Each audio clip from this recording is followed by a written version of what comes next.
शुभ मंगल संचार,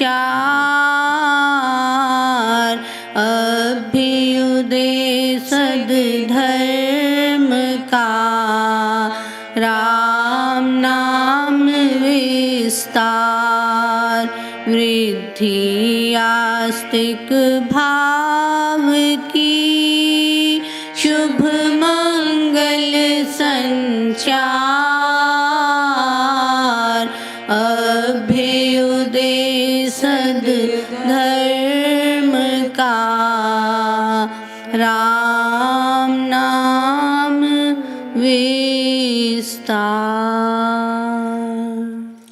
परम पूज्य श्री स्वामी जी महाराज, हमारे मार्गदर्शक, हमारे गुरु,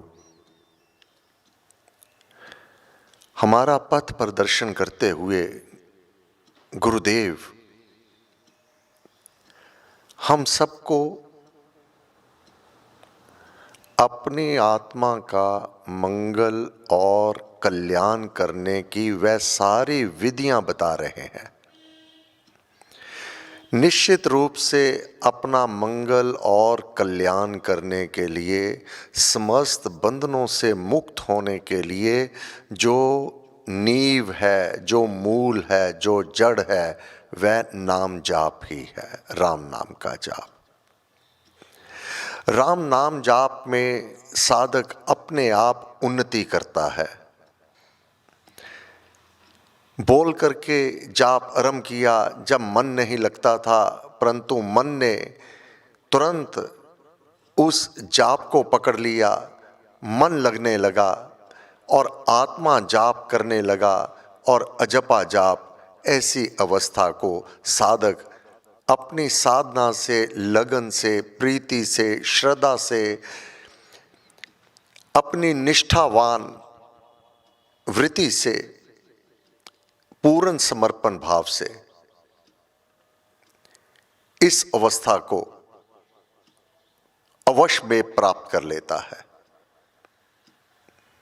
परंतु ये सब कुछ प्राप्त होने पर भी अगर साधक को पूर्ण ज्ञान नहीं है तो उसकी भटकना समाप्त नहीं होगी।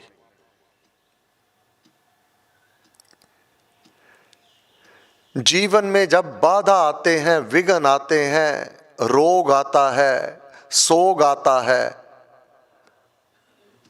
तो साधक डामाडोल हो जाता है। यहां तक कि उसे संशय होने लगता है कि कोई और मार्ग भी है जिसके द्वारा ये मेरे दुख, मेरे कष्ट, मेरे रोग ये दूर हो जाएंगे। बस यहीं से बंधन आरंभ हो जाते हैं और यहीं से अवनीति अपनी आरंभ हो जाती है।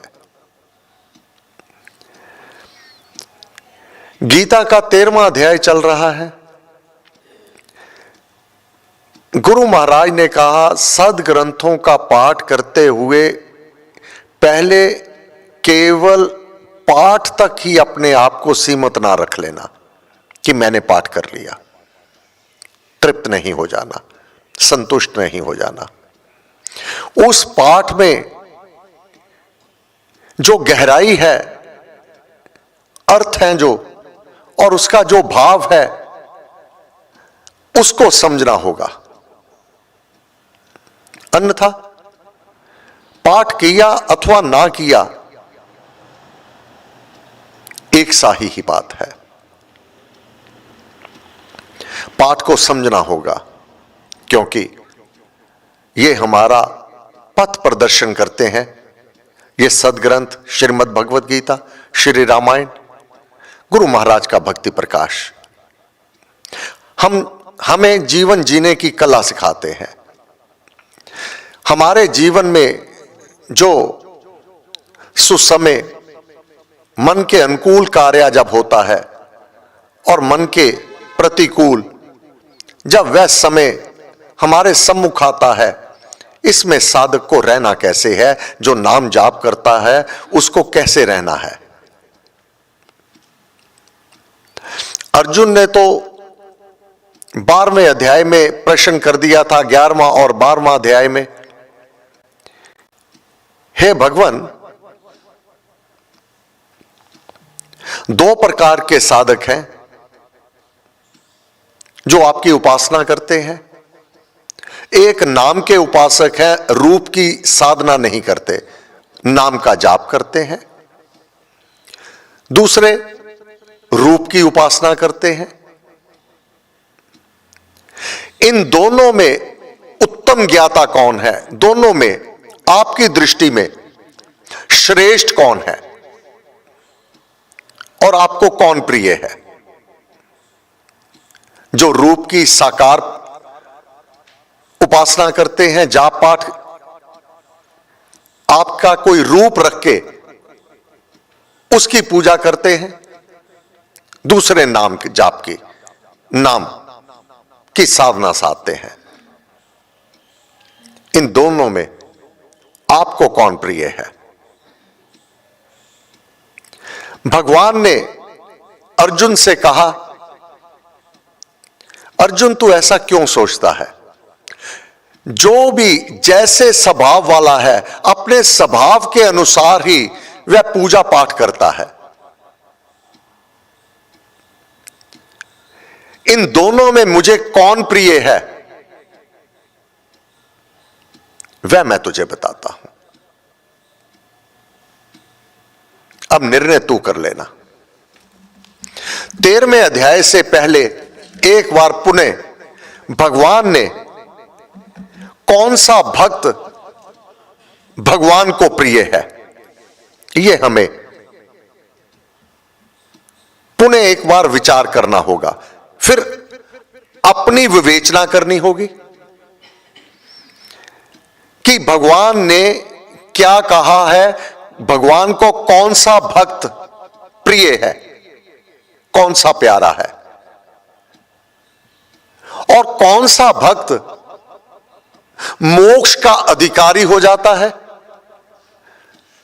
और भगवान के हृदय में प्रवेश कर जाता है। मैं उसमें और वह मुझ में हुआ करता है।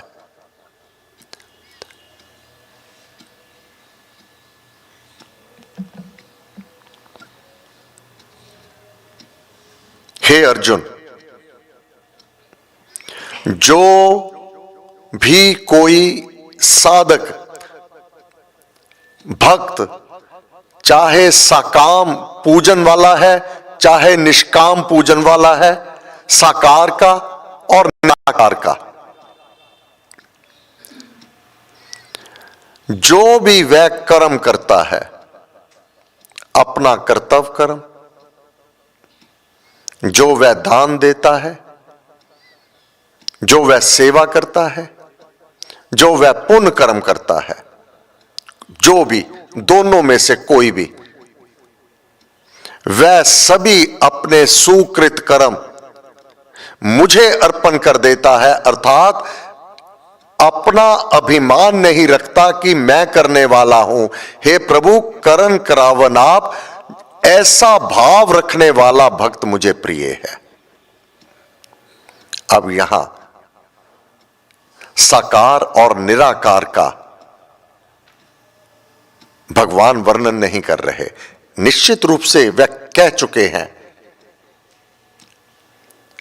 कि दोनों में से यह कष्ट साध्य साधना है और एक सुगम साधना है। एक में प्राप्ति शीघ्रतम हो जाती है और एक में बहुत जन्म लग जाते हैं। परंतु दोनों प्रकार के साधकों में से जो महत्वपूर्ण तेरे कर्म कलाप किस भाव से तू कार्य करता है, यह महत्वपूर्ण है। भगवान तेरी भावना को देखते हैं, किस भाव से तू कर्म करता है। फिर जो जन सब प्राणियों के प्रति द्वेष रहित है, किसी से द्वेष नहीं करता, सबका मित्र है, दयावान है, ममता रहित है, अहंकार वर्जित है, सुख दुख में सम है, क्षमावान है। ऐसा मेरा भक्त मुझे प्रिय है, जो सदा संतुष्ट है, चाहे जो मिले, जो प्राप्त होवे, भगवान का धन्यवाद सहित वह स्वीकार करता है। नित्य नियम से मेरा ध्यान करता है, नाम जाप करता है, योग युक्त है, आत्म संयमी है, आत्म संयमी। ऐसा साधक जो अपने भीतर देखता है, अपनी कमियों को देखता है, आत्मा क्या है, परमात्मा क्या है, आत्मा भी भीतर है, परमात्मा भी भीतर है, इसका मिलन कैसे होता है, वह अलौकिक शक्ति कैसे प्रकाशित भीतर हुआ करती है, वह प्रकाश कैसा होता है। भगवान ने कहा वह आत्म संयमी मुझ में प्रवेश कर जाता है, वह कैसा दृश्य होता होगा, आत्मा का उद्धार कैसे हो रहा होगा, वह अलौकिक वह दृश्य कैसा होगा। इसको जानने की जो जिज्ञासा करता है, भगवान में दृढ़ निश्चय वाला है, कदापि डामाडोल नहीं होता। दृढ़ निश्चय रखने वाला कि भगवान के घर में कुछ भी गलत नहीं होता और मुझ में मन तथा बुद्धि अर्पण किए हुए है, ऐसा मेरा भक्त मुझे प्यारा है।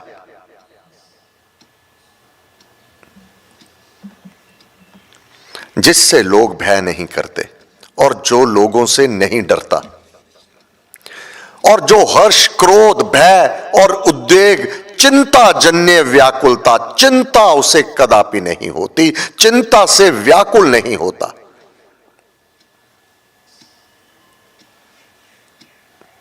ऐसा मेरा भक्त मुझे प्रिय है,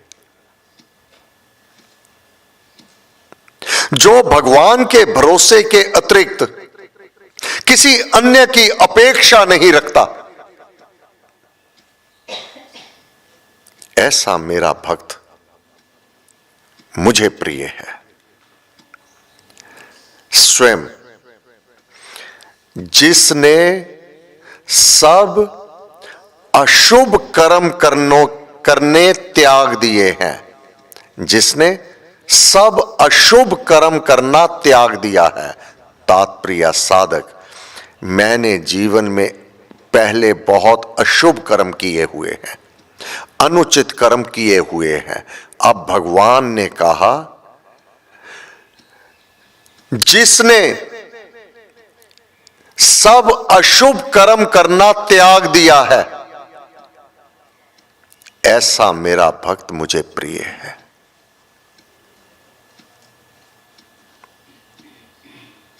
वह अच्छे यथार्थ युक्त है, अपने जीवन में अनावश्यक अनुचित कार्य उसके लिए प्रायश्चित करता है कि ये तो मेरे से भूल हुई है, जो इस भूल को सुधारने के लिए जाप करता है, तप तपता है। ऐसा मेरा भक्त मुझे प्रिय है।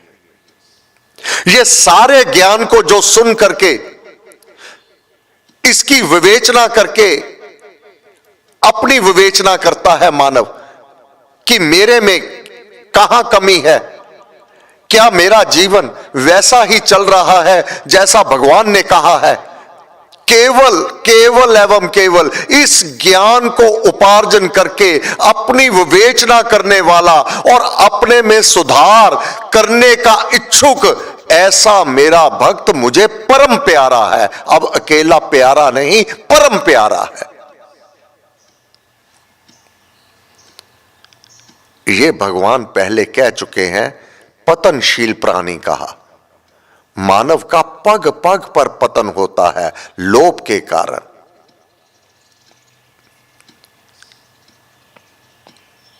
रजोगुण के कारण मुझे और मिल जावे, मुझे और मिल जावे,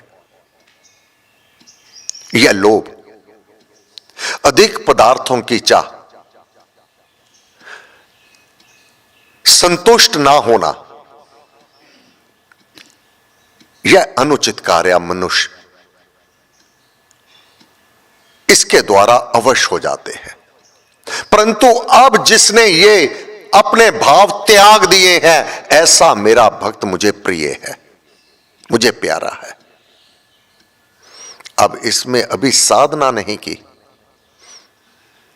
अभी तप नहीं किए, केवल इस ज्ञान को समझ करके अपने किए कर्मों का पश्चाताप करने लगता है मन ही मन कि ये तो मुझसे अनुचित हुआ है, और अपने में परिवर्तन चाहता है और परिवर्तन के लिए वह प्रयत्न करता है। ऐसा मेरा भक्त मुझे परम प्रिय है। समय पूरा हुआ। आगे चल करके भगवान ने कहा, पहले तू अपना शरीर और आत्मा के प्रति तू जान लेवे। जो शरीर में विकार आते हैं, रोग आते हैं, दुख आते हैं, कष्ट आते हैं, केवल तेरे ही शरीर में नहीं आए। जब भगवान ने भी अवतार धारण किया, श्री रामचंद्र जी महाराज के रूप में भगवान श्री कृष्ण चंद्र जी महाराज ने अवतार धारण किया, जब ये शरीर धारण किया तो अपार दुख, कष्ट, बाधा, विघ्न इनके जीवन में भी आए। क्या भगवान राम के जीवन में विघ्न नहीं आए? क्या उनको कष्टों का सामना नहीं करना पड़ा? भगवान है। परंतु 13वें अध्याय में कहा, क्षेत्र और क्षेत्रज्ञ के ज्ञान को तू जान। ये क्षेत्र शरीर और आत्मा, इसके ज्ञान को तू जान ले, तब तू विचलित नहीं होगा।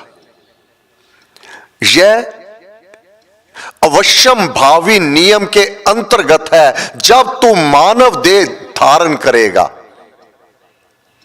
तेरे सम्मुख बाधा आएंगे, विघ्न आएंगे, दुख आएंगे, रोग शोक आएंगे, सुख भी आएंगे, मन के अनुकूल समय भी आएगा, मन के प्रतिकूल समय भी आएगा। इससे कोई भी जीव नहीं बचता है, बच सकता ही नहीं है। परंतु उस अवस्था में तुझे रहना कैसे है? उस अवस्था में उस परमात्मा की रीति, जो उसका विधान है, वह निश्चित है, किसी के टाले पर भी नहीं टलेगा, किसी के टाले पर नहीं टलेगा। ऐसी गुरु महाराज, अब गुरु की शरण में आगे समझना होगा। सुरीति उसकी समझिए, मिलकर योगी संत भक्ति भाव से समझकर करे कर्म एकांत। अब उस परमात्मा की सुरीति को, सुंदर रीति को समझना होगा। किन से समझ आएगी? मिलकर योगी संत, जिन्होंने इस तथ्य को पूर्णतः साधना द्वारा जान लिया है। अब तेरे अंदर भक्ति भाव क्या है कि उस परमात्मा की सुरीति को समझ और अपने कर्म एकांत में कर, शांत भाव से कर। आगे महाराज क्या कह रहे हैं, यह सोमवार की सभा में समझेंगे। कल रविवार का प्रसंग जैसी गुरु महाराज की इच्छा होगी वैसा ही होगा। हे देव आदिदेव, हम सब तेरी चरण शरण में हैं। हे गुरुदेव, ये सब आपकी कृपा है। आपने श्री राम के साथ जोड़ दिया। आप महापुरुष को असंख्य नमन, बारंबार नमस्कार। जय श्री राम, जय श्री राम, जय श्री राम। सर्वशक्ति श्रीमते परमात्मने श्रीरामाय नमः। सर्वशक्तिमते परमात्मने श्रीरामाय नमः। सर्वशक्तिमते परमात्मने श्रीरामाय नमः। सर्वशक्तिमते परमात्मने श्रीरामाय नमः। सर्वशक्तिमते परमात्मने श्रीरामाय नमः। सर्वशक्तिमते परमात्मने श्रीरामाय नमः। सर्वशक्तिमते परमात्मने श्रीरामाय नमः। सर्वशक्तिमते परमात्मने श्रीरामाय नमः। सर्वशक्तिमते परमात्मने श्रीरामाय नमः। सर्वशक्तिमते परमात्मने श्रीरामाय नमः। सर्वशक्तिमते परमात्मने श्रीरामाय नमः। सर्वशक्तिमते